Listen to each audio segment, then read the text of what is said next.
nothing better than spending my day with you. My life's sunny and better, girl, when I'm with you. She illuminates so bright like a star in the sky. Hello, good morning mga ka-jobs. Welcome back to my channel. Andito tayo ngayon sa client, sa bahay ng client. At meron tayong gagawing project dito ngayon sa bagong client natin. Gagawa tayo ng pergola.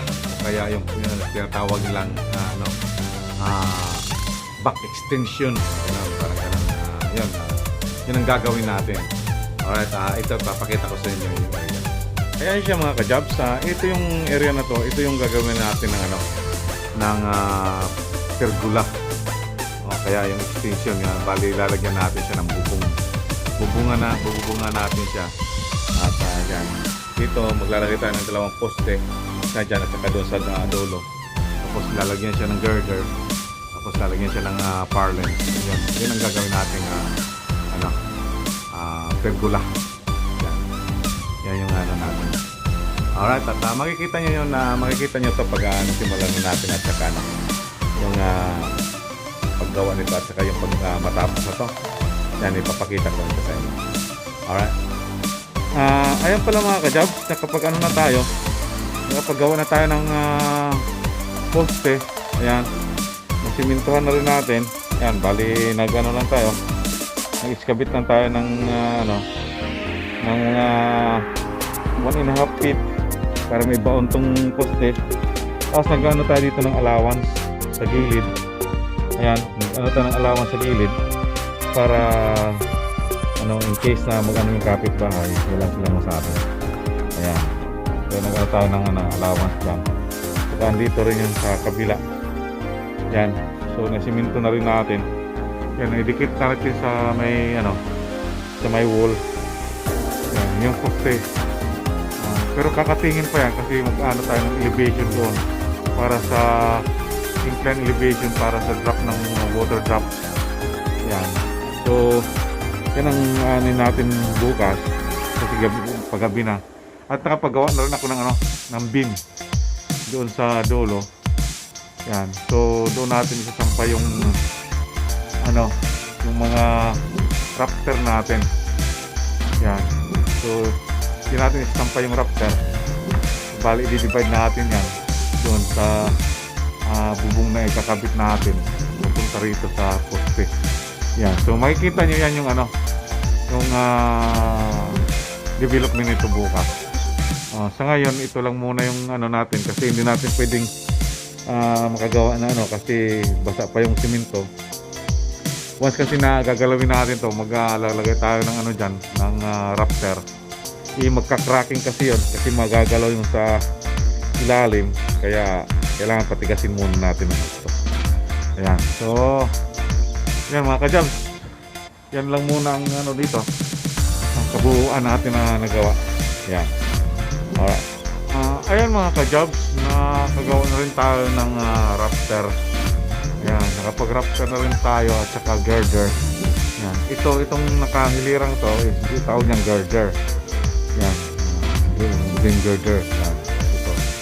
Tapos yan, nakapag-rafter na tayo. Yan, nakapaglagay na rin tayo ng beam doon sa dulo.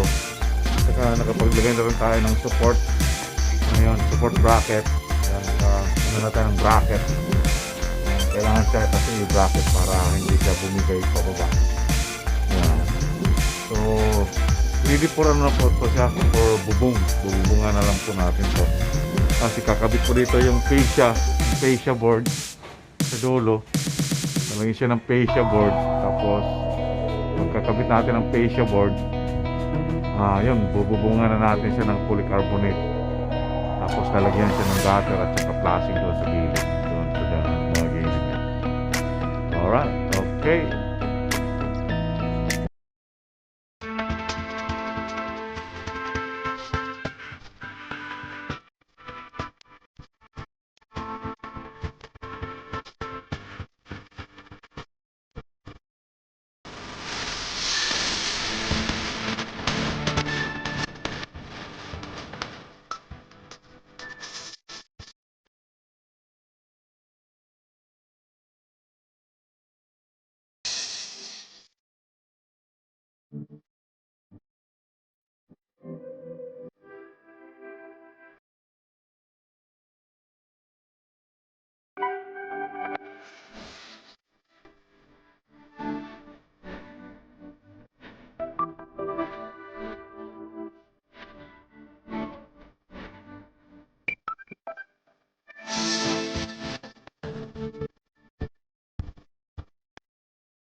Ayan siya, Bio. Pinalitan natin siya ng gutter.